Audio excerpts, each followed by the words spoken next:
Voilà de retour. Si vous voulez nous rejoindre, 670-9078, poste 230 ou encore virage@telmac.tv ou notre Facebook pour nous poser vos questions. Alors, Matt, on a plusieurs questions. Oui. On va y répondre immédiatement. Vas-y, tu commences. Première question, F-150 pour faire de la ville seulement. Oui. C'est commun, hein? Je pense qu'on utilise de plus en plus les F-150 pour ça. On tire 1200 livres, on fait 15 000 km par année, donc maximum. 5 litres ou 2,7. Le 2,7 est un petit peu plus cher, donc la personne s'est fait proposer le 2,7. Mais tant qu'à moi, le 5 litres va faire amplement le travail. Peut-être une consommation un peu plus élevée, mais vous allez sauver beaucoup d'argent quand même, puis vous allez avoir de la fiabilité. Mais ce qui arrive aussi, c'est qu'avec les 2.7, les motorisations EcoBoost, on essaie de faire valoir que des fois en ville, c'est un peu plus économique, mais je te dis tout de suite, quand le turbo embarque, ça se met quand même à siphonner de l'essence. Oui, dès que tu tractes, il n'y a pas d'économie de carburant avec aucun moteur de toute façon. Puis on va arriver avec la deuxième génération de 2.7, mais le 2.7 n'est pas un moteur que je ne recommande pas. Il s'agit de faire l'entretien régulier pour éviter le dépôt là, sur les valves. Tu as une question, Marc? Oui, on y va. Écoute, ça, c'est tout un roman de Steve Harvey du côté de Facebook. Bon, une famille de 5 personnes composée de 2 adultes, 3 jeunes enfants. Dan, je pense que tu as déjà vécu ça. Oui. Je saute un peu l'histoire. Il y avait une masse de 5. On a trouvé ça un petit peu plus petit. C'est vrai, quand la famille grandit, on s'entend que les besoins grandissent. Et là, la question, qu'est-ce qu'on suggère? Toyota Sienna, Honda Odyssey, Dodge Grand Caravan, Kia Sedona ou encore autre chose. Et là, on parle de véhicules sport utilitaires grand format. Donc, je te laisse parler en premier. D'abord, le choix de la mini-fourgonnette. Je reste dans la mini-fourgonnette. C'est les sports utilitaires. On essaie de les pousser dans la gorge de plus en plus du monde, là, les 7 passagers, mais c'est du compromis. Donc, si tu as besoin d'un 6e siège ou des 7 sièges, tu n'as pas d'espace de chargement de bagages. Donc, dans ces mini-fourgonnettes-là, il n'y a pas de mauvais choix, vraiment. Non, même pas. la grande caravane que tout le monde regarde de haut, elle demeure fiable et c'est un rapport qualité-prix qui est bon. Donc, vous pouvez, selon votre budget, ça peut aller.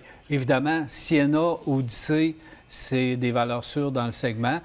Quoique la nouvelle Sedona est toute une mini-fourgonnette également. Donc, il faut la mettre à peu près année. Sauf que du haut kilométrage, si vous voulez la garder longtemps, Oui. peut-être que Sienna Odyssey vont vous donner un meilleur rendement. Sienna aussi, il ne faut pas oublier qu'il y a une version traction intégrale qui est disponible puis qui est intéressante, surtout quand on arrive dans les climats québécois. De la neige, comme on a eu cette année, du côté glissant, il faut amener quand même les jeunes au match de soccer. On n'a pas le choix. C'est un bon point. C'est un bon point pour celle-ci. Pour la traction intégrale. Mais ça prend des gros revenus comme les tiens parce que c'est pas donné. On va se combiner là-dessus, je pense. Une autre question concernant de Mélanie. Très intéressante. Elle regarde pour une traction intégrale.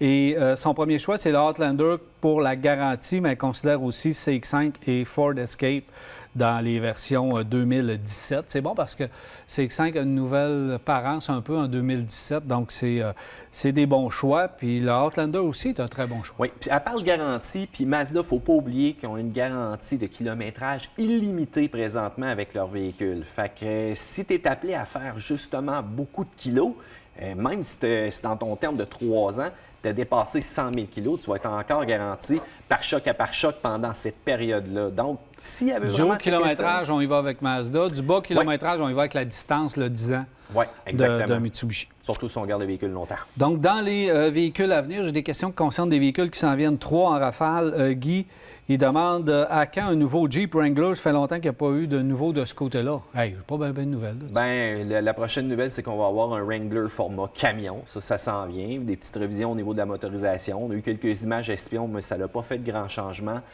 Le gros redesign majeur, ça va prendre encore quelques années. Puis avant de me lancer dans les théories, je vais attendre de voir vraiment des vraies nouvelles là-dessus. Autre question un peu plus facile, celle-là, c'est Robert, à quand la Bolt va être disponible et qu'on va pouvoir la voir? Oh boy. Bien, chez les concessionnaires, là, vous pouvez la commander. On va les recevoir bientôt. C'est déjà arrivé. Puis on va vous en parler amplement, mais le Salon de l'Auto de Québec va arriver bientôt. La voiture va effectivement être là. Et ces routiers aussi de CA Québec qui vont l'avoir disponible pour aller se promener un petit peu avec. Ah, vous allez pouvoir y toucher, pourquoi pas. À quand la nouvelle Accent? Ça fait longtemps que la voiture n'a pas changé. Une nouvelle Accent. C'est vrai que ça fait quand même un certain temps, mais elle est encore moderne. Cet Accent-là, je pense que ça doit être pour l'année prochaine. Elle est encore moderne, mais on est discret du côté de Hyundai. Encore une fois, il va falloir valider comme il faut nos sources pour donner vraiment l'année exacte que ça va changer. Restez là, on vient de présenter au Salon de l'Auto de Montréal la nouvelle Rio, puis on sait que Rio Accent, ça va suivre. donc ça va être pour très bientôt cette nouvelle Accent. Merci, Matt. Ça fait plaisir. Alors voilà, c'est déjà tout pour notre émission. J'espère que vous avez apprécié. Je vous donne rendez-vous la semaine prochaine, mardi soir, 21h30, pour un autre virage.